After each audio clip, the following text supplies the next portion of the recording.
KBS 열린 토론.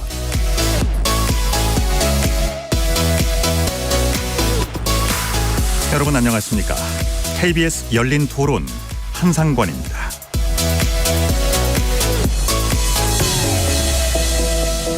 KBS 열린 토론, 오늘은 정치 외곽에서 국회를 바라보는 색다른 시선을 담은 정치 토크, 국회 외사당으로 여러분을 만납니다. 내년도 총선을 앞두고 국민의힘과 민주당의 인재 영입 작업에 가속도가 붙고 있습니다. 두 당은요 모두 신선한 인물로 국회를 채우겠다는 포부를 밝히면서 야심차게 영입 인재를 공개하고 있는데, 이게 어찌된 일인지 예년 같지가 않습니다. 큰 관심을 그리 받지 못하고 있는 것 같습니다. 정치권이 선호하는 인재상이 아무래도 국민들의 눈높이에 미치질 못하는 걸까요? 잠시 후에 국회의사당, 국회 외사당 패널들의 눈으로 여야의 인재 영입 그 과정과 또 영입 인재들의 면면, 인재 발굴 과정을 평가해 보면서 신인 정치인의 양성 어떻게 하면 좋을지 이야기를 나눠보겠습니다. KBS 열린 토론 지금 시작합니다. 살아 있습니다. 토론이 살아 있습니다. 살아있는 토론, KBS 열린 토론. 토론은 라디오가 진짜입니다. 진짜 토론, KBS 열린 토론. 네, 오늘 토론 함께 해주실 네 분 소개해드리겠습니다. 김도형 한국일보 기자 나오셨고요. 안녕하세요. 안녕하십니까? 김영우 변호사 나와주셨습니다. 네, 안녕하세요. 네, 반갑습니다. 이동수 청년 정치크루 대표 나와주셨습니다. 안녕하십니까? 안녕하세요. 오늘 새롭게 인사를 드리는 분입니다. 이은지 문화일보 기자 나오셨습니다. 안녕하세요. 안녕하세요. 잘 부탁드리겠습니다. 문자로 참여하실 분들 샵 9730으로 의견 남기실 수 있습니다. 정보 이용료가 있는데요. 단문은 50원, 장문은 100원의 이용료가 있습니다. KBS 모바일 콩과 유튜브를 통해서도 무료로 참여하실 수 있습니다. KBS 1라디오의 모든 프로그램은 유튜브에서도 함께 하실 수 있습니다.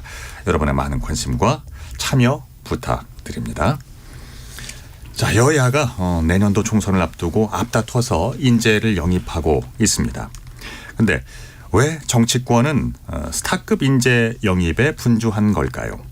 예, 물론 지명도라든가 중도 확장성이라든가 화제성이라든가 이런 미덕이 정치의 전부는 아닌데, 하지만 또 중요한 덕목인 건 맞잖아요. 자, 이 부분부터 얘기를 좀 해보겠습니다. 이동수 대표님. 네, 저는 이제 지금 오늘날의 정당들이 스타급 인재 영입에 이렇게 목을 매는 이유가 결국에 이제 그 방법 말고는 인물을 내세울 수 있는 어떤 역량이나 이런 것들이 갖춰지지 않은 현실을 보여주고 있는 것 같습니다. 정당이라는 게 이제 국민들께 후보를 추천하는 기능을 해야 되는데, 지금 내부적으로 이런 걸 육성해서 내보내지 못하다 보니까 계속 지금 외부에서 유명한 분들, 명명가 이런 분들 모셔가지고 와서 지금 내세우고 있는 현실인 거잖아요. 예. 대표적인 게 윤석열 대통령만 보더라도 이제 그 국민의힘이라는 당에서 어떻게 보면 길러진 이런 인재가 아니라 밖에서 이제 영입이 돼가지고 단숨에 이제 대통령이 되신 경우인데, 전 이런 현실이 지금 우리나라 정당 시스템의 어떤 한계에 봉착한 걸 보여주고 있는 게 아닌가, 그런 생각이 들고요. 정당의 어떤 내부 구조라든지 시스템 이런 것들에 좀 변화가 필요한 시점이다라고 생각을 하고 있습니다. 예. 뭐 외국에서도 이런 그 지명도가 높은 인기인들을 영입한 사례들이 좀 있잖아요. 아니면 본인이 정치권으로 이제 나가든가, 뭐 레이건 대통령도 그런 예 중에 하나일 것 같고요. 김도영 기자님. 저는 기본적으로 이제 인재 영입이라는 게 왜 나타나는 현상인지 좀 짚어보고 싶은데요. 일단은 흔히 선거의 3요소라고 하면 이제 구도, 그리고 이제 인물, 그다음에 바람을 얘기하잖아요. 네. 뭐 구도라고 한다면 이게 양자 대결이냐 삼자 대결이냐 이런 걸 얘기하는 거고, 그다음에 바람이라고 한다면 이제 이슈인데, 총선에 지난 대선 때 뭐 젠더 이슈라거나 아니면 부동산 이슈 같은 것들. 근데 이런 것들은 대체로 살펴보면 정당의 힘으로 할 수 있는 게 별로 없습니다. 왜냐하면 뭐 예를 들면은 뭐 국민의힘이나 민주당의 경우에는 양자 대결을 가장 선호하겠지만 3당이 나오는 걸 그 정당의 힘으로 해결할 수는 없잖아요. 그리고 또 마찬가지로 이슈 같은 것들도 어떤 이슈가 나올지 알 수가 없는 그 흐름에 있기 때문에 근데 인물이라고 한다면은 그나마 정당의 힘으로 어쨌든 선거에 가장 큰 영향을 미칠 수 있는 게 아닌가 싶어요. 특히 우리나라 정치같이 정치에 그 국민들의 불신을 많이 받고 있고 뭐 그다음에 물갈이 여론이 크고 이런 정치 특성상 새로운 인재를 영입한다는 것 자체로 국민들에게 각인시킬 수 있는 뭐 그런 것들 때문에 인재 영입을 많이 하는 게 아닌가 싶습니다. 특히나 그러니까 이제 아까 이동수 대표님이 말씀하신 것처럼 네. 정당의 역량이 떨어지기 때문에 할 수 있는 게 없기 때문에 그나마 외부에 있는 사람을 데려와 가지고 뭐 새로운 분위기를 환기시키는 차원으로 많이 쓰여지는 것 같습니다. 그러니까 그 어떤 인물의 뭐 인기나 그러니까 개인적인 역량에 편승한다는 말씀. 그렇죠. 예. 그렇군요. 역시나 그러니까 여야는 지금 인재 영입 기구를 따로 꾸리고 있습니다. 그리고 본격적인 활동에 들어갔는데 이게 양당이 비슷한 것 같으면서도 다른 부분들이 있어요. 이 부분은 이은지 기자께서 정리를 해 주시죠. 일단 양당 모두 국민 추천제를 도입해서 좀 국민들의 추천을 공개적으로 받고 있는 건 좀 공통점이고요. 차이점은 제가 두 가지 정도로 정리를 해봤어요. 예. 먼저 국민의힘은 인재영입위원장이 당대표가 아니라 직전 사무총장이었던 이철규 의원입니다. 이제 통상 여야 모두 인재영입위원장은 당대표가 맡아오는 게 관례였는데 이게 정말 실권을 쥔 강력한 당권이 전제가 돼야 해요. 예. 그래서 최근에 이제 당대표직에서 물러난 김기현 전 대표가 이제 당시 인재영입위원장을 맡지 않은 건데 윤석열 대통령과 가까운 인사로 분류되는 이제 친윤계 이철규 의원이 맡았다는 점에서 권력 구도를 좀 엿볼 수 있고요. 반면 더불어민주당은 이제 이재명 대표가 직접 인재위원회 위원장을 맡았습니다. 사실 구속영장이 기각되기 전이에요. 6개월 전에 제가 이 대표 측에 인재영입위원장을 혹시 직접 이 대표가 맞느냐라고 물어봤어요. 네. 돌아왔던 답이 절대 그럴 일은 없을 거라는 거예요. 네. 그 이유가 인재영입위원장을 지금 뭐 비명계에서 이렇게 조금 지켜보고 있는 상황에서 이재명 대표가 맡아버리면 100% 친명 공천이라는 이야기가 나올 건다. 그래서 그럴 텐데 굳이 맡을 이유가 없다라고 했는데 지금은 좀 전국이 바뀌었죠. 구속영장 이제 기각 후에 이 대표 당권이 좀 강화되면서 직접 맡게 된 거예요. 예. 그러면서 인재위원회 간사에 김성환 의원을 선임을 했는데 김 의원 같은 경우는 현재 이제 민주당 이재명 그 체제의 상황으로 불리는 대표적인 이해찬계예요. 그러한 역학관계도 좀 엿볼 수 있습니다. 그리고 두 번째는 이제 국민의힘 같은 경우는 19일에 2차 인재 발표를 했는데 청년, MZ세대라는 키워드로 9명을 무더기로 공개를 했어요. 네. 1차에도 역시 여러 명을 발표했는데요. 민주당은 1호, 2호, 3호 순으로 하루에 1명. 한 주에 2명 정도씩 이제 발표를 하는 방법이 좀 차이가 있는데 제가 국민의힘 측에 좀 물어봤어요. 왜 이렇게 한꺼번에 발표를 하냐. 너무 좀 이렇게 주목도가 떨어지지 않느냐. 민주당처럼 좀 따로 하는 건 어떠냐고 했더니 따로따로 할 만큼의 파급력은 좀 없는 그 인물들이라고 판단을 했다고 좀 솔직하게 이야기를 해줬고요. 대여가 없다는. 그렇죠. 네, 또 키워드로 묶어서 발표를 하는 컨셉이에요. 지금 이번에도 청년을 키워드로 했기 때문에 네. 좀 함께 발표하는 게 맞다. 근데 그렇다 보니 좀 한 명 한 명이 별로 주목을 받지 못하고 있는데 민주당은 그래도 한 명씩 분야별 대표 주자를 발표하다 보니까 지금 주목도가 국민의힘에 비해서는 상대적으로 높습니다. 특히 3호 영입 인재 류사명 전 총경 같은 경우에는 윤석열 정부 이제 경찰국 신설을 반대한 인물이라 더 주목을 끌기도 했습니다. 그래서 이제 이 차이가 왜 발생하느냐를 제가 좀 취재를 해봤는데 국민의힘과 민주당의 의석수 차이를 좀 보시면 좋을 것 같아요. 네. 민주당은 이미 현역 의원이 168명이기 때문에 인재 영입을 많이 해도 별로 나눠줄 곳이 없다는 거예요. 그래서 좀 임팩트 있는 대표적인 인물들로 좀 최소한으로 영입을 하자 이런 이야기가 내부적으로 나왔다고 하고요. 반면 지금 국민의힘은 수도권 대부분이 민주당 의석으로 넘어가 있는 상황이에요. 네. 그래서 새로운 인재들을 좀 전진 배치해야 되기 때문에 영입 인재들이 많을수록 좋은 상황이다. 그런 차이가 있다고 보시면 될 것 같아요. 그렇군요. 무엇보다 누가 영입위원장을 맡고 있느냐에 따라서도 이제 당내 권력 구도가 어느 정도 좀 눈에 들어오네요. 그리고 이게 또 이제 양당이 특징이 되게 명확하게 드러나는 측면이 하나 있는데요. 국민의힘 같은 경우는 그동안 정치권에 알려지지 않았던 어떤 신선한 뭐 청년이나 신인들을 내세우겠다 지금 약간 이런 기조로 가고 있고요. 민주당 같은 경우는 이제 당 내부에서 활동을 했거나 아니면 당무에 참여한 경력이 있는 어떻게 보면 이런 표현은 좀 그렇지만 중고 신인들 위주로 좀 내세우려고 하는 경향이 있어요. 근데 저는 이게 근 몇 년간의 선거에서 민주당이 경험했던 사건들의 어떤 결과물이라고 생각을 합니다.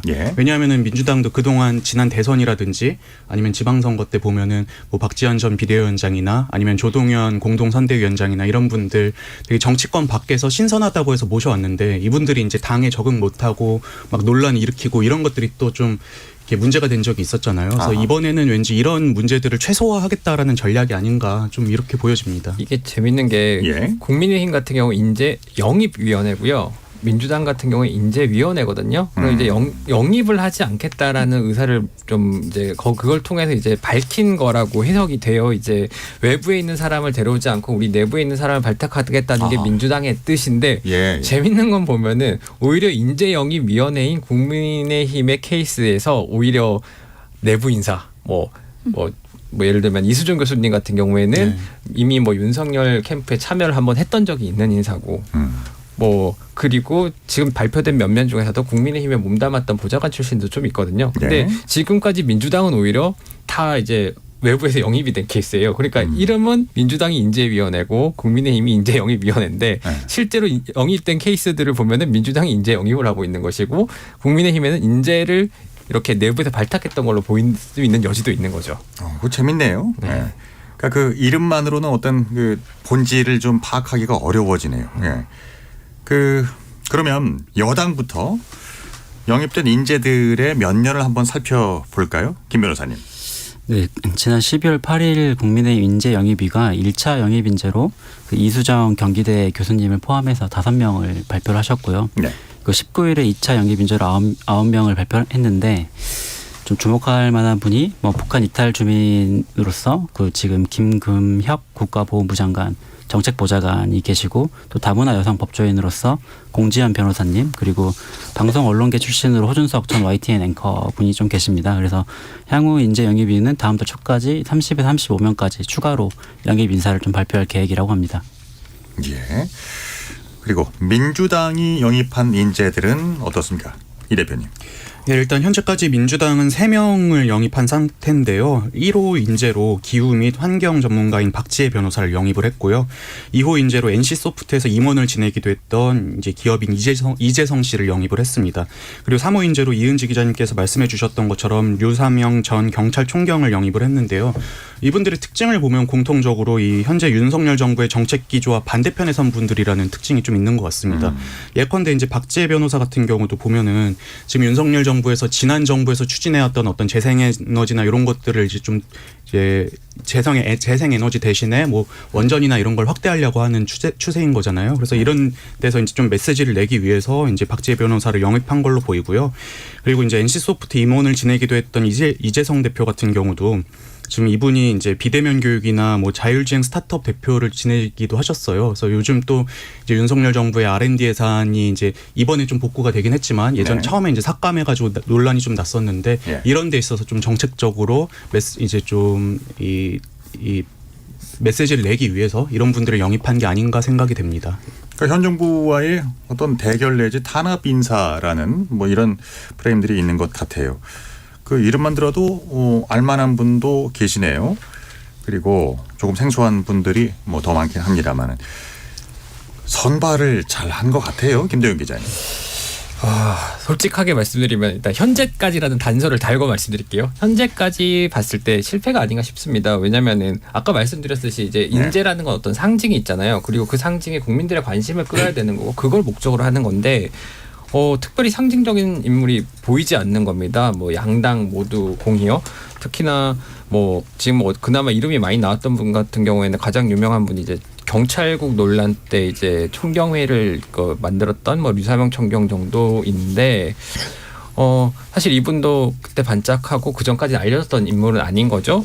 그리고 민주당 같은 경우에 현재까지 뭐 기후나 뭐 4차 산업 이런 것들을 내세우고 있는데 개개인으로서 봤을 때는 훌륭한 분들일 수 있겠지만은 이분들의 영입이 합쳐져서 과연 어떤 메시지를 낸 것일까라고 물어봤을 때는 조금 의문부호가 드는 게 사실이거든요. 예. 특히나 국민의힘 같은 경우는 더욱더 그런데 뭐 여성 IT, 뭐 농업, 뭐 이런 식으로 좀 산발적으로 흩어져 있다고 해야 될까요? 이분들이 젊다는 것 외에 또 어떤 상징성을 갖고 있는지 모르고 또 그리고 어떤 역할을 했는지도 사실은 관심이 안 모이는 것도 현실인 거고요. 그렇습니다.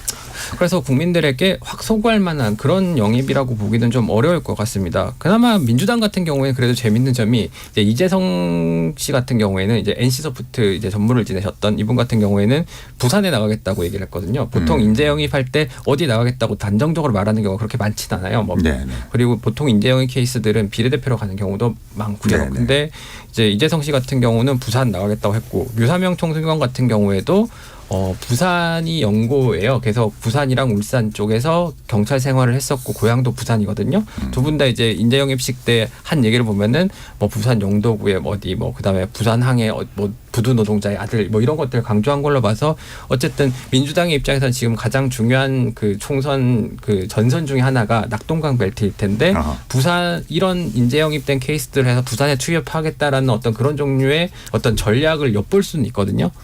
근데 국민의힘은 그런 게 잘 보이지 않습니다. 근데 저는 이번에 민주당의 어떤 인재 영입에 있어서 이렇게 막 화제가 많이 안 되는 게 의도한 걸 수도 있겠다는 생각이 듭니다. 약간 조용한 영입을 이제 컨셉으로 해서 할 필요도 있었거든요. 그동안 왜냐하면은 이제 지난 총선 앞두고 생각해 보면은 민주당에서 이제 스토리 위주의 어떤 이슈를 만들기 위한 영입들을 되게 많이 했었어요. 그래서 이제 과거에 뭐 예능 프로그램 나왔던 원종건 씨를 영입하기도 했고 그 당시에 또 민식이법이 막 화제가 되다 보니까는 이 어린이 교통사고로 사망한 어린이의 뭐 부모님을 이제 인재 영입하기도 하고 막 이랬었는데, 그랬죠. 근데 이렇게 막 이런 다양한 분들을 스토리 때문에 모셔왔다가 이게 이 정치적으로 막 논란이 생기고 막 이러다 보니까는 또 오히려 이 손해를 본 경우들도 되게 많았거든요. 그래서 차라리 이번에는 각 분야에서 정책적으로 윤석열 정부에 맞서는 이런 인물들을 영입해서 이제 공천을 주겠다는 생각이 아닐까, 뭐 이런 좀 느낌도 받았습니다. 저는. 그래서 정치 신인들 가운데는 이제 이수정 교수도 수원을 명시적으로 이렇게 얘기를 했었죠. 그리고 민주당이 낙동강 벨트에 이제 주안점을 둔다면 그러니까 국민의힘으로서도 수원을 기점으로 한 그 수도권 쪽에 기대를 많이 갖고 있는 것 같아요. 박지성 전 월드컵 스타 박지성 선수에 대해서도 이렇게 구애를 했는데 뭐 성사는 안 된 것 같아요. 지금으로 보면. 그러니까 어느 정도 총선 승부의 절박함 뭐 이런 것들이 느껴집니다. 아까 그 잠깐 얘기가 나왔습니다만 그 젊다는 것. 국민의힘 인재 영입 인재의 절반이 90년대생이었습니다. 이 부분에 대해서 좀 얘기를 나눠봐야 될 것 같습니다. 이은지 기자. 네, 일단 국민의힘의 이제 2차 인재 발표 컨셉이 MZ라서 뭐 아무래도 현재까지만 보면 90년대생이 좀 많이 분포하게 됐어요. 예. 근데 국민의힘 같은 경우는 뭐 다들 잘 아시겠지만 지난 대선에서 이준석 전 대표를 중심으로 2030 남성 마케팅으로 좀 큰 흥행을 한번 경험을 한 바 있습니다. 예. 그래서 그 뒤로 이제 국민의힘이 2030 남성들이 많이 분포해 있는 커뮤니티를 중심으로 좀 지지를 많이 받고 있고요. 현재 이제 오늘 이제 비상대책위원장이 이제 된 한동훈 전 법무부 장관에 대한 긍정적인 인식도 이 2030 남성들이 중심이 되고 있다고 국민의힘 내부적으로는 보고 있더라고요. 그래서 때문에 내년 이제 총선을 앞두고 굉장히 2030이 중요한 타깃층이고 완전한 집토끼로 좀 끌어들여야 한다는 전략이 뒷받침된 걸로 보이고요. 민주당도 4호 인재는 청년이 될 거라고 예고를 한 상황이에요. 이제 다만 오히려 민주당 내에서는 청년 정치에 대한 실망 내지 회의도 좀 적지 않아서 사실 민주당이 청년 마케팅으로는 역사가 더 깊습니다. 이제 과거에 국민의힘 전신인 보수당에 비해서 젊은 정당을 좀 표방해 왔고 또 문재인 정부 이제 여당 시절에도 청년 정치인들에게 좀 기회를 줘서 21대 총선에서 이제 당선이 돼서 국회에 입성한 청년 정치인들도 많거든요. 네. 근데 문제는 그렇게 해서 국회에 들어온 청년 정치인들이 과연 기성세대와 다른 행보를 보이느냐, 뭐 개혁의 목소리를 내왔느냐. 그게 아니었다는 게 대체적인 평가입니다. 그래서 민주당도 물론 2030이 어떻게 구애할 수 있을지 정말 고민이 많고 그러한 소구도 큰데 지금 발표하는 순서를 봐도 1호는 환경이었고 2호는 IT, 3호는 이제 윤석열 정부에 대항했던 경찰, 그 다음 4호가 청년이잖아요. 예. 그래서 비교적 국민의힘보다는 청년 의제가 조금 뒤로 밀렸다 이렇게도 볼 수 있을 것 같습니다. 그렇군요. 그리고 그 한참 이제 선거 얘기를 하다 보면 그 정치권에 나아가고 있는 어떤 특정 직업군들, 뭐 교수 집단, 폴리패서, 연예인 집단, 폴리테이너, 그리고 근래에는 또 언론사를 떠나서 정당에 가입하는 선거에 출마하기 위해서 나아가는 이런 폴리널리스트, 예.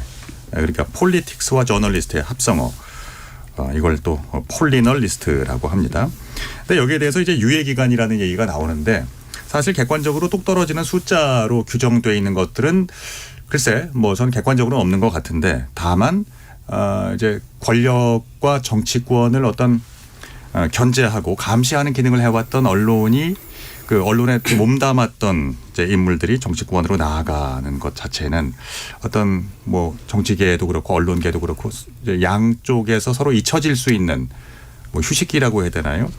뭐 이런 그 냉각기라고 해야 되나요? 뭐 이런 기관들이 이제 암묵적인 동의하에 뭐 얘기되어지는 것은 맞습니다만 어쨌든 정치에 입문하는 언론인 출신의 인물들, 김 변호사님 이 상황은 어떻게 보고 계십니까? 네, 지금 현재까지 좀 공개된 폴리널 리스트는 지금 뭐 KBS, YTN, MBN, G1까지 해서 총 5명이 있는데요. 이들이 이제 전직 언론인으로서 정치권을 직행하는 거에 대해서 좀 전국 언론 노조가 뭐 재직했던 방송사에 뭐 치명타를 좀 날리는 행위다라고 성명을 좀 발표를 했고, 또 특히 그 호준석 전 앵커의 경우에는 YTN 기자협회에서 지난 12일에 성명을 발표하면서 뭐 언제까지 부끄러움은 남겨진 동료들의 몫이어야 하나라며 이 저널리즘에 대한 약간 배신감을 약간 공개적으로 좀 드러낸 바가 있습니다. 이 주로 비판의 그 주요 그 요지는 이게 사회 권력을 감시하는 집단으로서 언론인의 뭐 사실상에 존재하는 정치적 중립성을 이렇게 훼손하고 그 자신이 언론인으로서 가지고 있는 영향력을 뭐 특정 정당이나 뭐 개인을 위해서 사용을 해서 남아 있는 후배들에게 굉장히 큰 부담을 주고 있다라는 게 큰 요지인 것 같아요. 그래서 저는 오히려 이런 사건들이 사실 과거부터 굉장히 좀 많이 있었는데 이게 전 개인적으로는 정치권으로 언론이 직행하는 거에 대해서는 뭐 이게 잘못했다라고 비판을 하기는 좀 어렵다고 보고, 과연 이렇게 그 정치권을 진출하신 분들이 과연 이렇게 그 사내 그 윤리 규정까지 어겨가면서 정치권으로 그 급행을 할 수밖에 없었던 그 명분이 무엇인지, 그 이유가 무엇인지를 충분히 납득할 만큼 이게 소명을 해주시면 뭐 국민과 후배들 역시도 그 이유를 좀 납득을 한다면 이러한 비판 역시 조금 수그러들 수 있지 않을까 싶습니다. 그렇습니다. 제가 예, 말씀하시죠. 제가 뭐 언론계에 몸담은 입장에서 말씀을 드리면은 사실은 국민들이 언론인들한테 기대하는 역할이라는 게 있는 거잖아요. 이를테면은 정치권에서 뭐 불편 부당하고 그리고 중립을 지키고 특정 정파를 뭐 편들지 않고 뭐 이런 것들이 있는데, 사실 뭐 선배들이 그런 식으로 정치권으로 유예 기간을 두지 않고 직행을 했을 때 직업 선택의 자유가 있는 것이기 때문에 뭐라고 뭐 할 수 있을지는 모르겠지만 어쨌든 같은 언론계에 몸담았다는 차원에서 도의적 비판은 분명히 할 수 있을 것 같거든요. 네. 특히 예전에는 그래도 한 3, 4년 정도 항상 유예 기간을 둔 다음에 정치권에 가는 경우가 대부분이었는데 지금처럼 회사를 그만두고 바로 다음 날 뭐 예전에는 뭐 청와대 대변인을 바로 가신 분도 계시고요. 뭐 이런 일들이 뭐 그렇게 됐을 경우에 과연 언론계를 바라보는 국민들의 시각이 어떻게 됐을 것인가. 물론 언론에 대한 국민적 불신이 있는 것도 사실이고 그런 거에 대해서 뭐 언론계 내부의 자정작용도 필요한 것이지만은 그런 식으로 외부로 가는 선배들이 후배들한테 안길 부담감 등을 생각해 보면은 적절한 행동은 아닌 것 같거든요. 예. 그런 부분에 대해서 조금 고민을 많이 해주셨으면 하는 바람이 있어요. 참 오랜 그 시간 동안 꾸준히 정치권의 그 인재 수여를 했던 기자 직군 보면 그렇죠. 뭐 근래 들어서도 뭐 이제 교수 집단 그리고 언론인 집단들 뭐 묘한 이제 기시감들이 분명히 있습니다. 다음 주제로 한번 넘어가 보겠습니다. 공지연 변호사 같은 경우는 이게 그 옳고 그름의 판단 대상이 될 수 있는지는 전 의문스럽습니다만, 그러니까 친족 성폭행 피의자를 변호한 사실이 알려졌습니다. 그러니까 여기에 대해서 민주당 측에서는 강하게 비판하고 있는데 이 대표님 이거 어떻게 보세요? 저는 이걸 보면서 그냥 비판에도 좀 원칙이 있어야 된다는 생각이 좀 들었습니다. 예. 뭐 예를 들어서 어떤 잘못에 대해서 상대를 비판하고 뭐 이런 건 있을 수 있다고 생각을 해요. 근데 이제 그 비판하는 기준이 막 내 편이냐 내 편이 아니냐에 따라서 달라져서는 안 된다고 생각을 하거든요. 예. 근데 이번 사건도 보면은 공지현 변호사가 친족 성폭행 피의자를 변호한 사실이 알려진 것들 뭐 이런 것들에 대해서 이제 이 사람을 변호하는 것이 옳으냐 틀리냐에 대해서 뭐 의견은 제시할 수 있지만 민주당이 비판할 건 아니지 않는가라는 좀 생각이 들었어요. 왜냐하면 지금 당장 이재명 대표만 보더라도 이제 지난 대선 때도 이제 논란이 되기도 했는데 뭐 2006년에 조카의 교제살인 사건을 변호했다든지 아니면 그 다음에도 내연 관계에 있던 여성이 이제 이별 통보를 하자 찾아가서 이제 살해했던 남성을 변호하고 막 이런 일이 있었는데 정작 지금 당 대표부터 지금 이런 상황인데 지금 이 친족 성폭행 피의자를 변호했다고 해서 이제 이 변호사를 공격하는 게 옳은가 했을 때는 저는 이 부분에 있어서는 민주당에도 크게 도움은 안 될 것 같다는 생각이 들었습니다. 예. 김영호 변호사는 어떻게 생각하세요? 네, 이동수 대표님 말씀 마찬가지로 이게 약간 의사로 치면 이게 뭐 강간범이나 뭐 살인범을 의사는 그럼 치료하지 말아야 되냐라는 문제와 좀 비슷한 것 같아요. 그래서 이러한 비판은 그 개인의 도덕성에 대한 문제에 대한 잣대로는 볼 수 없고 네. 그 오히려 약간 이번에 민주당이 비판은 약간 이게 특수 전문직 분야에 대한 직업 이해도 자체가 굉장히 좀 낮은 거라고 좀 보입니다.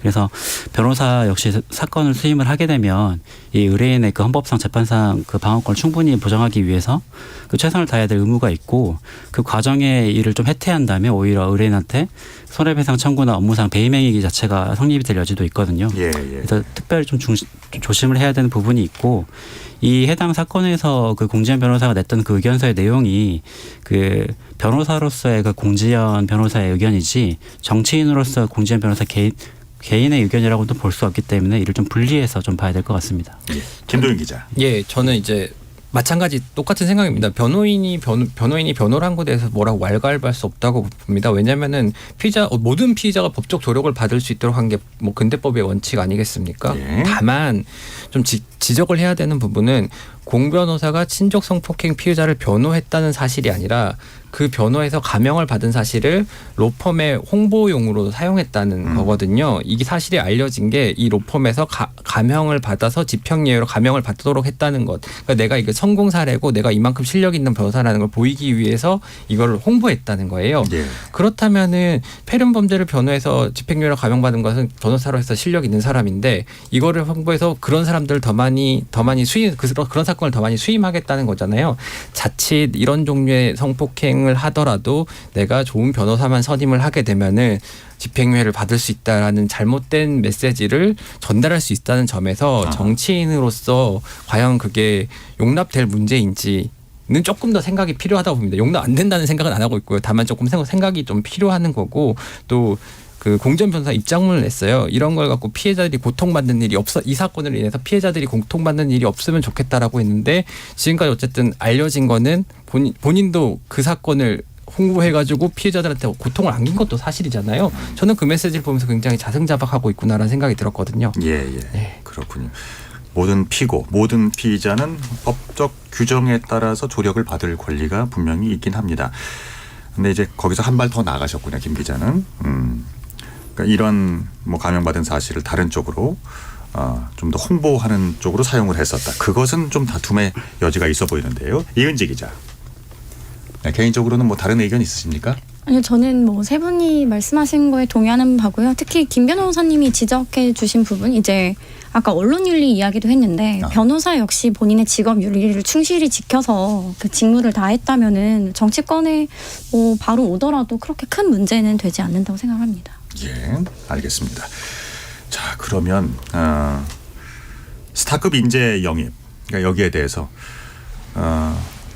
과거에는 정말 그 어떤 연예인이라든가 그 우리 사회에서 굉장히 이제 지명도가 있는 분들, 확장성이 있는 분들을 정치계로 영입한 케이스가 굉장히 많았죠. 뭐 원로 배우 중에는 뭐 신영균 씨를 비롯해서 이주일 씨, 네. 이순재 씨, 강부자 씨. 그 중에서 이제 보니까 그 정치계에서 오래 이렇게 몸을 담았던 경우는 그렇게 많지는 않네요. 예. 이주일 씨는 정치를 이제 그만두면서 코미디 참 잘 배우고 나갑니다. 뭐 이랬던 기억도 있고요. 왜 좀 달라진 걸까요? 그 이전과 비교해서 정치권에서 이 스타급 인재 영입이 쉽지가 않아졌다고 그래요. 김도윤 기자. 일단은 정치권에서 얻을 수 있는 뭔가 명예라든가 뭐 이런 것들이 점점 적어지는 거야. 그러니까 정치인이라는 것에 매력이 없어지고 그리고 거기 가서 본인이 할 수 있는 게 없다라는 무력감 같은 게 큰 영향을 미치지 않았을까 생각이 되는데요. 예. 제가 좀 기억나는 일화가 있습니다. 이제 조훈현 의원님이라고 이분 이제 예. 그 한국 기원 이제 프로기타 최초 구단이고 이제 이창호 구단 스승이기도 하잖아요. 네. 이제 바둑계에서는 전설적인 분 아니겠습니까? 그렇죠. 근데 이분이 이제 새누리당 비례대표로 20대 국회에 입성을 했었어요. 그 이분 목표는 바둑지능법을 통과시키는 게 목표였습니다. 그래서 이제 비례대표로 들어섰는데 근데 20대 국회에 대해서 잘 아시겠지만 박근혜 전 대통령 탄핵 문제로 사실상 굉장히 시끄러운 국회였거든요. 예. 근데 저도 이제 하루 그 취재를 한참 하는데 하루는 이분이 이제 그 이제 정세균 국회의장과 새누리당에 마찰이 생겨서 이분 이제 새누리당 의원들이 한참 항의를 하던 시절이었어요. 예. 국회 복도에 그 좁은 복도가 있거든요. 예. 거기에 이제 새누리당 의원들이 다 거기 바닥에 앉아 있어요. 그 예. 피켓에서는 정세균 국회의장 물러나라 이런 피켓을 들고 있는데 그 한켠에 그 조훈현 의원이 그걸 들고 되게 딱 앉아 있는 거예요. 와, 그 어쨌든 전설적인 분인데 이분이 국회에 와서는 그 수많은 국회의원 중 한 명으로 이 피켓을 들고 있는 그 장면이 저한테는 잊혀지지가 않는 거예요. 사실은 이제 까마귀 노는 곳에 백로는 가면 안 되는 것인데 그런 생각이 굉장히 많이 들더라고요. 특히 상징적인 분들, 내가 할 수 있는 게 많은 분들도 정치권에 가면은 300명 국회의원 중에 한 명이 되는 것이고 특히나 어떤 당의 뜻을 따라야 하는 뭐 한 종속된 뭐 개인이 돼버리니까 그렇죠. 네. 그런 것들에 대한 무력감의 수십 년에 걸쳐서 이제 다른 많은 분들도 알게 되셨을 것 같아요. 특히 뭐 스타급 인재 영입이라고 하면 사회적으로나 경제적으로나 큰 어쨌든 성공을 거두신 분들일 텐데 그런 분들이 마치 막 조훈현 의원이 저기 바닥에 앉아 저런 걸 하고 있는데 내가 저기 가서 저런 걸 해야 돼라는 생각을 분명히 할 수 있을 것 같거든요. 네. 그런 점들이 좀 크게 영향을 미치지 않았을까 싶고요. 얼마 전에 약간은 뭐 박지성 선수 얘기를 하셨지만은 박지성 선수 같은 분이 막 거기 국회 복도 앉아가지고 누구 사퇴하라 이 피켓을 들고 있다면은 그건 그걸 바라보는 우리 국민은 어떨 것이고 들고 있는 박지성 선수는 어떻겠습니까? 그런 어떤 정치권에 대한 그 정치권의 후진적 문화가 점점 더 스타급 영입 인재들로 하여금 국회를 정치권을 멀리하게 되는 게 아닌가 그런 생각이 듭니다. 저는 이제 그 명망가들이 정치권에 진입하는 시대가 한창 있었잖아요. 근데 그게 이제 공교롭게 끊긴 시점이 보니까는 안철수 의원이나 조국 전 장관이 그 시대의 문을 좀 닫은 측면도 있다고 생각을 합니다. 그러니까 10년 전에 제가 대학교 다닐 때만 하더라도 뭐 대학생이 존경하는 멘토 아니면 뭐 자기가 존경하는 인물 1, 2위 항상 이분들이 그 당시에 막 청춘 콘서트니 뭐니 해가지고 멘토 현상이 있으면서 막 안철수, 조국 이런 분들이 인기가 엄청 높았거든요. 근데 이제 이분들이 정치권에 들어오고 나서는 완전히 그냥 만신창이가 됐잖아요. 근데 그런 모습을 보고 사회적으로 이제 명망 있는 분들이 과연 올 필요가 이유가 있나 오히려 이제 이렇게 정치가 존경받지 못하게 된 시대를 좀 보여주는 게 아닌가 이런 생각이 좀 들었습니다. 저도 한 가지 일화가 조금 생각이 나는데 지금도 굉장히 촉망받는 뭐 전 의원인데 지금도 러브콜이 굉장히 오고 있고 초선만 하고 재선 안 하고 나가신 거예요. 그래서 또 정치를 할 생각이 없냐라고 물어보니까 딱 이렇게 얘기하더라고요. 300분의 1은 더는 안 합니다. 그러니까 300명 중에 한 명으로서 본인이 할 수 있는 게 너무 없었다는 거예요. 그래서 그 말이 좀 인상 깊더라고요. 그분은 더 큰 그림을 그리고 있는 건 아니에요? 그럴 수도 있겠네요. 예. 그 이제 방송 시대에 그러니까 미디어의 뭐 혜택을 좀 받으신 분이죠. 오세훈 시장이 한때 이제 정치계를 떠날 때 그런 말씀을 하셨었죠. 신념에 어긋나는 말해야 하고 하지 말아야 할 하기 싫은 행동해야 되고 뭐 이런 것들이 이제 굉장히 고통스러웠다. 그래서 이곳을 떠나는 게 홀가분하고 좋다라는 그런 발언을 하시고 다시 돌아오셨네요, 이분. 장미란 문체부 2차관 여기에 대해서 이제 얘기들이 많았죠. 이번에 총선에 차출된다 아니다. 일단은 본인은 그 총선에 차출서를 부인했습니다. 그리고 민주당에서 영입에 나섰던 박정훈 전 그 수사단장 대령이죠. 이분 본인이 고사했다고 하고요. 임은정 부장검사도 총선에 불출마 의사를 밝혔습니다. 그리고 기상특보 전해드려야겠네요. 오늘 밤 9시를 기해서요. 의성군, 청송군, 영양군, 평지, 진안군, 무주군, 금산군, 청양군 지역에 한파 경보가 발효됩니다. 야외 활동은 가급적 피하고 부득이 외출하실 때는 목도리나 모자나 장갑 꼭 착용하시고 체온을 따뜻하게 유지하셨으면 좋겠습니다. 기존 이제 거대 양당의 그러니까 이제 여당 국민의힘과 민주당의 사실상 이제 정치계 한번 이렇게 들여다본 분들은 많이 환멸을 느끼기도 하고 불편함을 가지게 된다고 하는데 그럼 이런 인재들이 어떤 선택을 할까요? 뭐 제3당으로 갈까요? 네 분은 어떻게 생각들 하세요? 저는 좀 가능성을 낮게 보고 있는데요. 이제 정치 신인일수록 거대 의석 혹은 뭐 거대 정당의 힘을 빌리지 않을 수가 없는 게 현실이고요. 안 그래도 이제 인지도가 뭐 낮거나 아니면 선거에 필요한 조직과 자금력이 거의 없는데 이제 전통이 깊은 거대 정당의 힘을 빌려도 당선이 될까 말까한 상황이잖아요. 그런 상황에서 좀 쉽게 제3의 길 신당을 선택하기는 좀 쉽지 않다고 많이들 말을 하고요. 그래서 좀 당의 후광을 빌려서 뭐 국민의힘의 후보다, 뭐 민주당의 후보다 이러한 타이틀로 좀 선거를 치러서 좀 국회 입성을 노리는 경우가 많고요. 실제로 이제 최근에 그 새로운 선택 공동대표인 금태섭 전 의원에게도 좀 인재 영입이 어떻게 돼가고 있냐고 좀 물어봤는데 좀 쉽지 않은 눈치더라고요. 그래서 신당의 경우에는 오히려 지금 전직 의원 출신이나 뭐 이름이 알려진 현역 의원들 좀 인지도가 높은 기성 정치인을 끌어들이고 싶어하는 니즈가 더 강해요. 그리고 현재 지금 이준석 전 대표 신당도 그렇고 뭐 금태섭 전 의원의 신당 그리고 이낙연 전 대표가 지금 시사한 신당도 공통점이 현역 의원들 혹은 전직 의원들을 한 명이라도 더 영입해서 총선 투표지에 기호 3번으로 이제 선거를 치르겠다 이 전략이라서 사실 좀 신당이라 하더라도 정치 신인들과 좀 니즈가 맞지 않는 부분이 있다 이렇게 좀 보시면 될 것 같아요. 기호 3번 받으려면은 그 현역 의원이 7명 이상이어야 합니다. 7명을 모아야 되는군요. 예. 그 총선을 앞두고 그 정치권으로 입성하려고 하는 인재라면은 그 목적은 당연히 국회에 들어가는 것일 텐데 그렇다면 당선 가능성이 가장 첫 번째의 그 고려 대상 고려 순위가 될 수밖에 없고요. 그럴 경우에 신당으로서는 너무 불확실성이 크기 때문에 신당으로 향할 가능성 그렇게 크지 않다고 봅니다. 그리고 이제 그게 신당을 이끄는 분들 입장에서도 좀 딜레마가 될 수 있는 게 이제 유능하고 뭐 이런 분들은 이제 두 분이 말씀하셨던 것처럼 일단 기본적으로 큰 당을 가고 싶어 하잖아요. 그럼 결국에 이제 거기서 안 받아줄 것 같은 분들이 이제 그러면은 좀 신당이라도 가서 한번 하이 리스크 하이 리턴으로 한번 당선을 도모해 볼까 이렇게 하는 경우들이 많단 말이죠. 막상 그래서 신당을 꾸리는 분들 입장에서는 진짜 생각보다 내 주변에 쓸만한 사람이 많이 없네라고 느낄 수도 있을 것 같습니다. 알겠습니다. 그러면은요. 김영우 변호사님께서 좀 말씀을 먼저 시작해 주셔야 될 것 같습니다. 2024년 총선을 앞두고 여의도에 필요한 정치 신인 인재가 이런 조건은 좀 갖춰줬으면 좋겠다.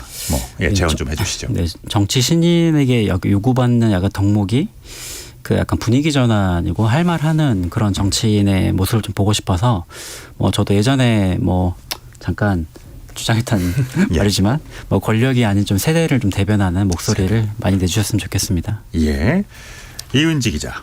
저 같은 경우에 좀 상식이라는 단어를 좀 꺼내고 싶은데 조금 추상적이긴 하지만 최근에 이제 국민들이 보시기에 너무 비상식적인 모습을 국회가 많이 보여주고 있는 것 같아서 좀 상식이 좀 더 좀 기반이 된 그런 국회가 됐으면 좋겠다 그런 생각이 듭니다. 상식 얘기를 해줬고요. 이 대표님. 저는 좀 직업적 소명 의식이랑 용기를 좀 가졌으면 좋겠습니다. 지금 이게 우리 정치의 가장 큰 문제가 해야 될 개혁들을 그 반발이 무서워서 쉬쉬하고 이런 것들이 저는 되게 사회를 골병들게 한다고 생각하거든요. 대표적인 게 연금 개혁 같은 건데 국가 사회를 위해서 좀 이런 반발에 두려워하지 않고 해야 될 일을 하는 그런 소명 의식이랑 용기를 좀 갖췄으면 좋겠습니다. 알겠습니다. 김도영 기자. 저는 뚝심과 멘탈을 꼽고 싶은데요. 지난 총선에서 민주당에 영입됐던 인재들이 지금 3명이나 불출마한 상태거든요. 다들 이제 현실 정치 한계에 좀 부딪힌 측면이 큽니다. 정치권의 기존 관성이라는 게 굉장히 크기 때문에 지금 국회로 입성했다고 하더라도 좌절감을 느낄 가능성이 굉장히 큰데요. 만약에 큰 꿈을 꾸고 들어왔으면은 법안 하나 통과시키기도 매우 어려운 현실이지만 본인이 세운 뜻이 있다면 더러워도 좀 버티면서 열심히 하셨으면 좋겠습니다. 그 정치권에 이제 진입하고 나서 그들만의 어떤 마음의 상처 내지는 한계 같은 게 분명히 있을 거예요. 그러겠죠. 자, KBS 열린 토론 여야 총선 인재 영입전 이것에 대한 평가 그리고 그에 대한 대안에 대해서 이야기를 나눠봤습니다. 자, 지금 시각이 7시 59분 30초를 막 지나고 있습니다. 토론이 진행되는 동안에 보내주신 우리 청취자 여러분들의 의견 알아보죠. 정희진 문자캐스터 전해주시죠. 네, 지금까지 청취자 여러분이 보내주신 문자들 소개합니다. 9803님. 외부 인재 영입 좋은 취지이지만 훌륭한 신인 정치인을 양성할 수 있는 정치 교육 시스템이 탄탄하게 갖춰져야 하지 않을까요? 신선하고 뛰어난 외부 인사여도 고여 있는 각 정당에 들어가면 처음의 뜻과 다르게 변질되는 것 같아요. 연희남님. 정작 유권자가 원하는 인재는 반영이 안 되고 있는 것 같습니다. 각 정당에서 깜짝 발표하는 형식이 아닌 유권자가 어떤 인물을 원하는지 추천하는 방식이 도입됐으면 좋겠습니다. 반짝하고 사라지는 현재의 방식의 인재 영입에는 감흥도 감동도 없습니다. 2041님. 다들 눈에 띄는 이력과 직업을 갖고 있는 분들이던데요. 이분들이 국회에 들어가 초심을 잃지 않고 일을 할 수 있을까라는 의문이 듭니다. 4782님. 인천에 거주하는 50대 청취자입니다. 디지털 인재들은 비대면 인재인데요. 노년층에겐 그리 소구력이 없어 보입니다. 노인 인구가 많아지는 시대에 정치권에서도 이 부분들 고려해 주었으면 합니다 해주셨고요. 보름님. 양당의 영입 인사들 전문성을 강조했다고는 하지만 인재풀이 너무 좁다. 다 거기서 거기가 아닌가 이런 생각부터 듭니다. 법조계, 학계, 언론계 등의 직업군에서 많이 선택되었는데 이번에도 그리 달라 보이지 않네요 라고 보내주셨네요. 네, KBS 열린 토론. 이 시간은 영상으로도 생중계하고 있습니다. 유튜브에 들어가셔서 KBS 일라디오 또는 KBS 열린 토론을 검색하시면 지금 바로 토론하는 모습 보실 수 있습니다. 방송을 듣고 계신 여러분이 시민 노객입니다. 계속해서 청취자 여러분들의 날카로운 시선과 의견 보내주세요. 지금까지 문자캐스터 정의진이었습니다. 상대 얘기 중에서도 맞는 얘기가 있잖아요. 그러면 예, 거기까지 동감이 이루어졌으니까 그럼 또 요 다음 가시죠. 무슨 정반합 이렇게 가야 되거든요. 이기고 지는 걸 떠나서 좋은 결론을 도출해내셨으면 좋겠어요. 선 넘지 않는 그런 토론. 별로 의미는 없을 것 같아도 그래도 그런 자리가 자꾸 있어야 뭐가 변화가 있을 것 같아요. 그렇게 하다가 보면 뭐라도 뭐 하나 얻어 걸리는 게 있겠죠. 시민 농객 여러분을 기다립니다. 평일 저녁 7시 20분 KBS 열린 토론. KBS 열린 토론 2부에서는 이은지 문화일보 기자, 이동수 청년정치크루 대표, 김영호 변호사, 김도형 한국일보 기자 네 분과 함께 이야기 나누겠습니다. 실제 초선 의원들의 면면을 지금 와서 이제 살펴보면 그러니까 정치권이 원하는 인재 사항이 보일 수도 있죠. 그 미국 의회와 우리나라의 그 정치인들을 비교한 그 조사 결과가 있죠.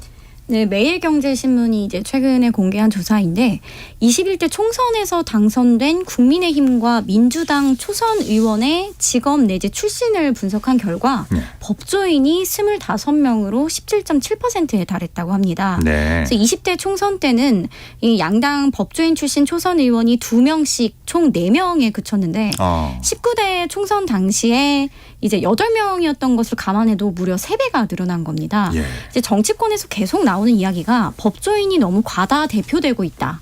국회의원 중에 법조인 출신이 현실 이제 세계의 비율에 비해 너무 많은 비중을 차지하고 있어서 대의라는 측면에서 이제 좀 왜곡이 되고 있다라는 지적이 많은데요. 예. 실제로 21대 국회 초선 의원 구성에서 법조인이 좀 다수로 나타난 겁니다. 그 반면 미국 연방 상하원 구성을 보면 우리나라와 완전히 달라요. 예. 이제 공공 서비스 분야 경험이 있거나 주 정부 등에서 이제 선출직으로 일한 뒤에 연방 의회에 입성한 사람이 전체 의원 가운데 67%에 달한다고 합니다. 예. 그래서 이제 학창 시절부터 정부와 의회 교류 프로그램에 꾸준히 참여를 하고 또 선거 캠페인에도 이제 관여를 한다고 해요. 그래서 한마디로 이제 어릴 적부터 정치적 경험을 가진 사람들의 이 많이 입성을 한다는 건데요. 그 연방 의원 다수가 또 비즈니스 경험이 있다는 것도 우리나라와 좀 크게 상반되는 점입니다. 예. 이제 미국 의회 조사국에 따르면 지난해 11월에 중간 선거로 구성된 미 연방의회 의원 535명 중에 320명이 기업에서 일했거나 사업체를 운영하는 등 이제 비즈니스 현장 경험이 있다고 해요. 그래서 지금 좀 저희가 오늘 살펴보는 내용도 이제 정당의 목적 중 하나가 인재 양성인데 우리나라 정당의 경우 우리가 일부에서 다뤘던 것처럼 선거 직전에 외부에서 인재를 영입해 오는 건 좀 그 자체가 직무유기다라고 지적하는 전문가들 목소리도 있는데요. 현재 정당들이 정치학교를 일부 운영하고 있긴 해요. 네네네. 하지만 이 역시 기존 정당인들이 참여하는 경우가 많아서 좀 실질적인 인재 양성 기구로서 역할을 다하기는 좀 현실적으로 어렵다 이런 평가가 나오고 있습니다. 그 처방도 참 우리나라 한국답네요. 학원이나 학교를 통해서 인재를 짧은 시간에 속성 과정을 통해서 정치인을 만들어낸다. 그 제가 이제 각 당의 정치학교, 정치 프로그램 이런 것들 관련해서 한번 연구 용역을 한 적이 있는데 쭉 봤어요. 근데 일단 보수 정당 같은 경우는 뭐 바른 정당 이후에 조금 달라지긴 했지만 기본적으로 청년 문제나 이런 데 관심이 없는 경향이 컸고요. 민주당 같은 경우는 지금 한 10년 정도 됐는데 청년 정치 스쿨이라는 거를 그 예전에 안철수 대표랑 같이 있을 때 이제 운영을 했었어요. 근데 보면은 정치 학교면은 보통 그래도 한 3개월에서 6개월은 해야 되지 않나 이렇게 생각을 하잖아요. 근데 민주당에서 하는 정치교육 프로그램 보면 한 3일 정도를 이제 강의를 한 9개를 몰아서 해요. 근데 보면 이제 그 당에서 말씀 잘하시는 의원님들 있잖아요. 이런 분들이 와서 이제 정치란 뭐다, 뭐 우리는 뭐 어떻게 해야 된다 이런 거 그냥 3일 동안 속성으로 이제 하고 그 수료증 같은 거 나눠주고 끝내거든요. 근데 전 그런 거 보면서 이런 게 과연 형식적으로만 운영되고 있어서 진짜 교육으로서의 역할을 할 수 있을까 좀 이런 거를 제대로 해야 되지 않나라는 생각이 들었습니다. 3일 단기 속성반이에요. 그렇죠. 정말. 그러니까 일본만 해도 뭐 정경숙 무슨 숙으로 끝나는 예. 그러니까 이런 앞으로 그 미래를 위한 투자 중에 가장 많은 성과를 거둘 수 있는 게 이런 정치인들을 위해서 그리고 또 바람직한 그 비즈니스맨들을 키워낼 수 있는데 이렇게 씨앗을 뿌리는 뭐 이런 것들이 아닐까 싶어요. 그러면 그러니까 이제 우리보다는 상대적으로 그 미국 같은 경우는 훨씬 오랜 시간 동안 정치인으로서의 자질과 어떤 강점들 이런 것들을 이제 시험받고 훈련받는 그런 경우가 많군요. 그러면 네 분께 좀 여쭤볼게요.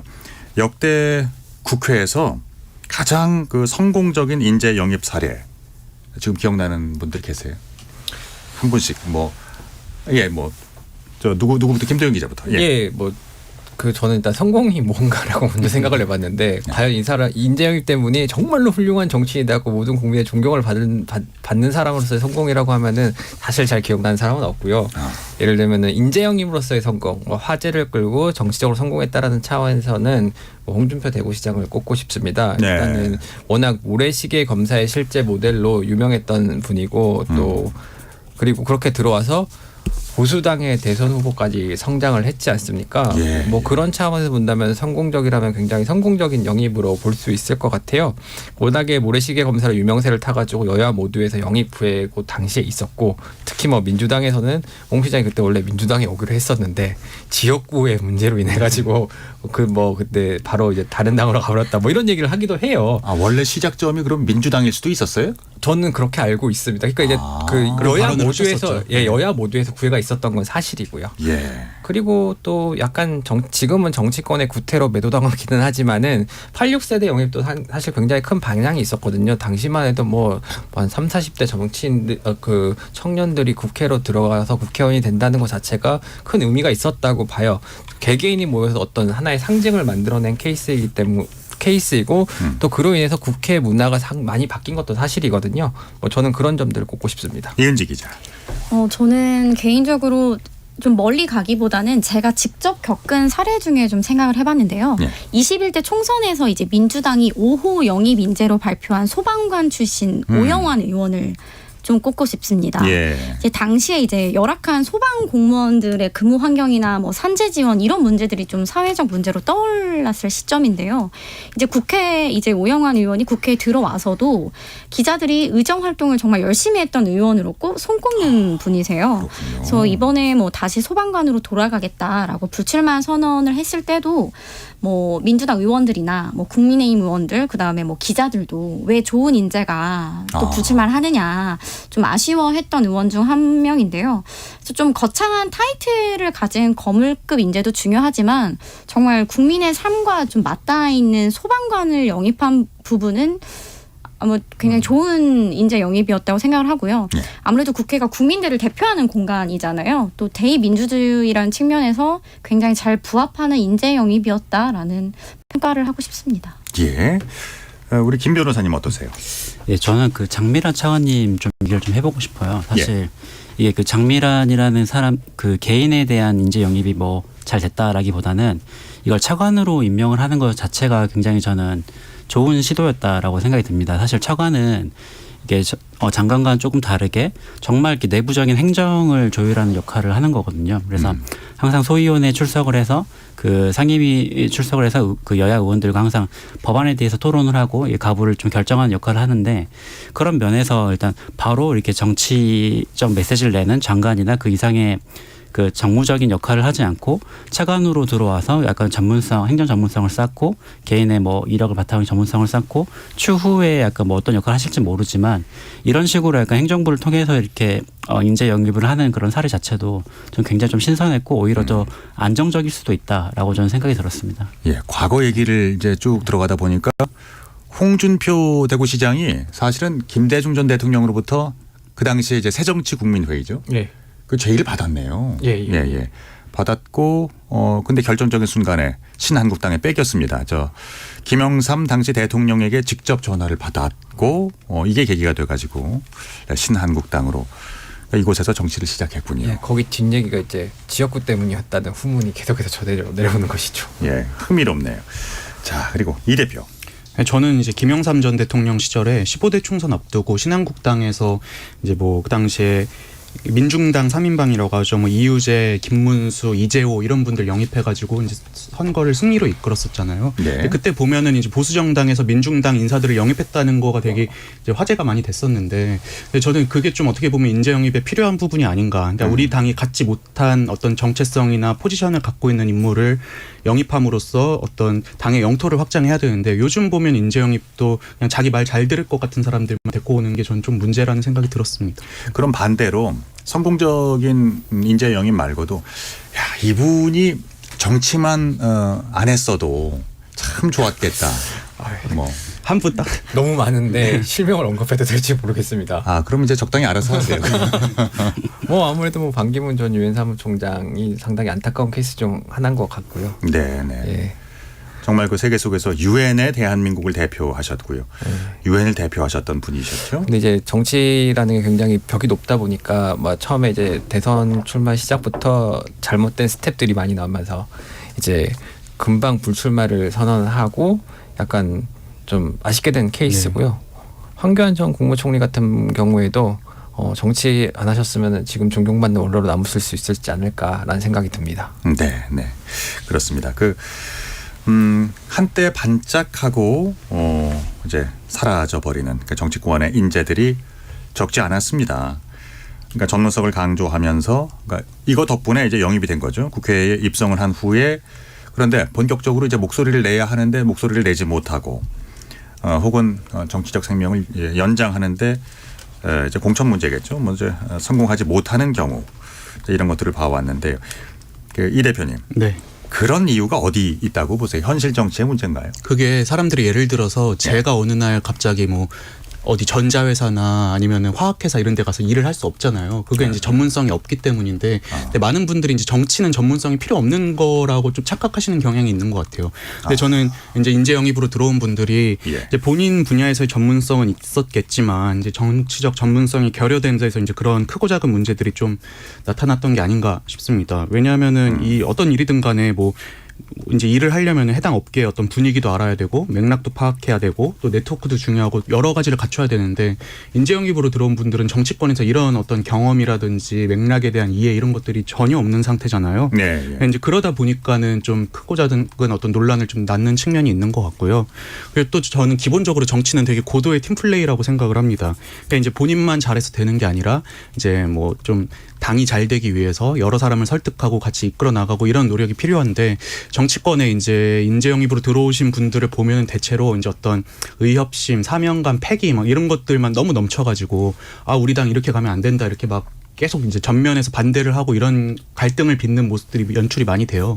대표적인 게 저는 지난 선거 그 대선과 지방선거 때 그 민주당의 박지원 전 비대위원장이 그랬던 케이스가 아니었나 싶은데요. 네.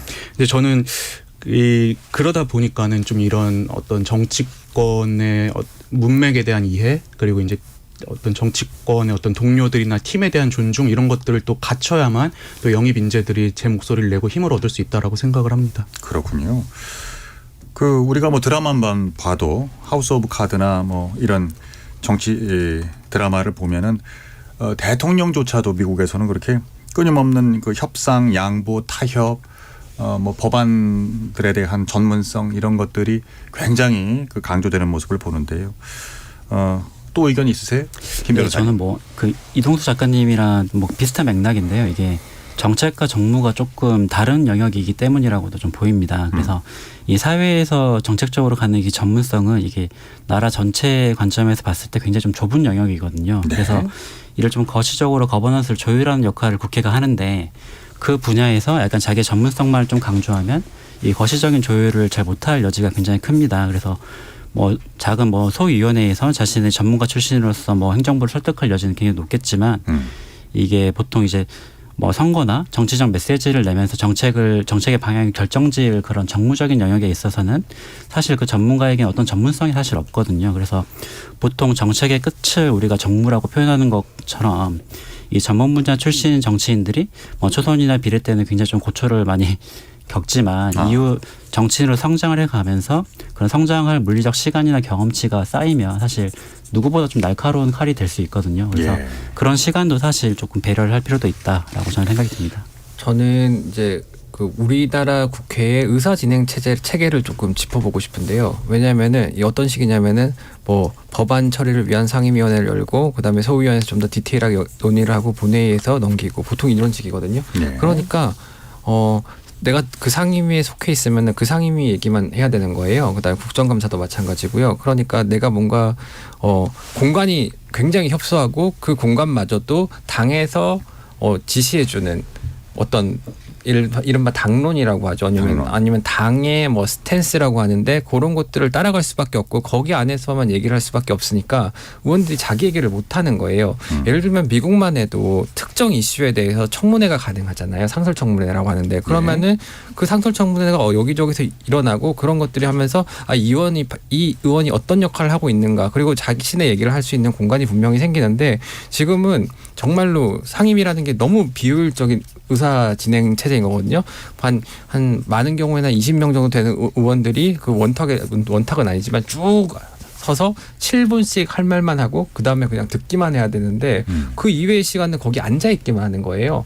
그러면은 여기에서 자기 얘기를 할 수 있는 공간도 없고 그 자기 얘기를 할 수 있는 공간마저 당의 뜻을 따라야 되고 그 당의 뜻이라는 건 결국 지도부의 입장이기 때문에 내가 당과 조금 의견이 다르더라도 혹은 내가 이런 얘기를 하고 싶더라도 얘기를 못 하는 거예요. 그렇기 때문에 정치권들이 영입된 인재들이 되게 쉽게 좌절하게 되는 거죠. 특히 경제적 사회적으로 성공한 사람들의 경우에는 분명히 자기의 어떤 자율성을 충분히 발휘해 왔기 때문에 그곳에서 성공을 했을 텐데 정치권에 오면은 그걸 못 하게 되는 겁니다. 그리고 또 이제 영입 인재들이 보통 사고 많이 치는 게 선거 국면에서 이제 한창 막 뉴스 쏟아질 때 사고 많이 치는 경우들이 있거든요. 근데 선거가 워낙 이제 팽팽하고 막 치열하게 이렇게 전개되다 보면은 말실수 한마디가 막 뉴스에 막 대서특필되고 막 그것 때문에 논란 생겨서 사과하고 이런 일들이 벌어져요. 그렇죠. 근데 이제 영입 인재 분들 보면은 대체로 이제 정치권에 뭐 개입 안 하던 분들 여기에 이제 관여하지 않던 분들이 갑자기 와가지고 그 선거라는 중대한 국면에서 작은 말실수 한마디가 막 크게 화제가 되는 그런 판에서 갑자기 와가지고 이제 전면에 내세워지다 보니까는 본인들도 이제 그런 데서 실수를 하고 당황하는 경우들이 있고 한 일들이 되게 많거든요. 그래서 저는 그 당에서 뭐 청년 인재나 아니면 뭐 무슨 공동 선대위원장 이런 거 임명할 때 진짜 생판 정치권과 연계 없던 뭐 신선한 인물 찾을 게 아니라 당에서 오랫동안 훈련된 분들 있잖아요. 예컨대 뭐 당직자도 있을 수 있고 아니면은 지방 의원도 있을 수 있고 이런 분들이 나서야 된다고 생각을 합니다. 근데 이제 이런 제안을 하면은 의원님들이 콧방귀도 안 끼시더라고요. 근데 이제 막상 그 여야의 예, 저는 이제 김 기자님 말에 좀 첨언을 하고 싶으면 이게 공천 문제도 좀 있는 것 같아요. 공천. 이제 정당 귀속성이라는 말을 쓰는데 공천을 받아서 국회에 들어오는 순간 당론을 따라야 하는 이제 운명에 처하게 되는 거예요. 특히 이제 전문성이라고 하면은 이제 영입 인재들이 보통 비례대표 순번을 받아서 들어오는 경우가 굉장히 많은데 사실 비례 의원들이 전문적인 입법 활동을 가장 많이 해줘야 하는 군이에요. 그렇죠. 그런데 한 2년 차부터 차기 총선에서 이제 특정 지역구 의원으로 재선을 하기 위해서 오히려 지역 활동으로 좀 전향을 한다든지 그게 훨씬 더 당론 크죠. 네. 아니면 당론에 너무 충실한 그런 모습을 보여주는 경우도 많은데요. 그래서 정당 공천 시스템도 좀 큰 부분을 차지한다고 봅니다. 그렇군요. 그러니까 이 국회의원이 당선되자마자 제일 먼저 생각이 드는 것은 다음 공천. 뭐 이렇게 그러면 김영호 변호사와 이동수 대표는 두 분 그 국회 생활을 좀 하셨는데요. 그러니까 이제 고관여자 정치 고관여자로서 보좌관 출신으로서 그러니까 이런 그러니까 정치 신인들이 초선으로 국회에 입성을 해도 정작 목소리를 내지 못하고 임기를 그냥 조용히 마치는 경우. 그러니까 이거 어떻게 보세요? 간단하게 좀 얘기를 들어보겠습니다. 김 변호사님부터. 네, 저는 그 전문가 출신이 비례대표로 국회에 입성을 한다고 하더라도 이 당론을 결정하는 과정에 굉장히 큰 영향을 많이 미친다고 저는 봅니다. 그래서 네.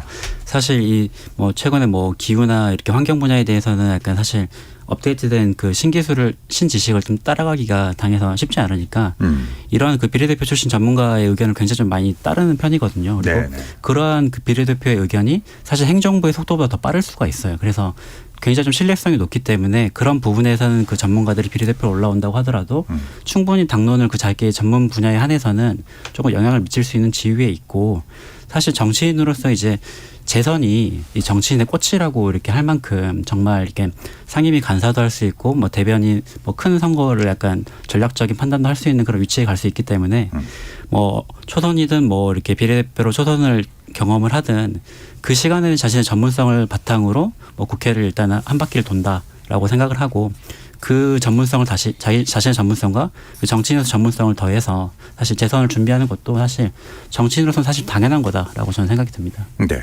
이 대표님 간단하게. 저는 이게 결국에 다 재선 욕심 때문에 그런 거잖아요. 모두가 이해하고 계시듯이. 그래서 저는 비례대표 수는 조금 늘리되 이제 비례대표 의원들 좀 다음번 선거는 한번 못 나가게 하는 것도 괜찮은 방법이 되지 않을까. 그냥 정책에만 그냥 본인들은 충실하셔라. 이런 좀 역할을 좀 따로 나누는 것도 괜찮을 것 같다는 생각이 들었습니다. 그러니까 단 한 번의 기회로 여기고 네. 이제 몰입할 수 있도록. 네.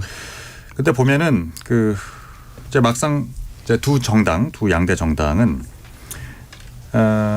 인재 양성의 그러니까 체계적인 양성에 대해서는 그렇게 절실함이 없는 것 같습니다. 이제 정당의 집권이라든지 지속성을 위해서는 신인 양성이 반드시 필요하기도 하고.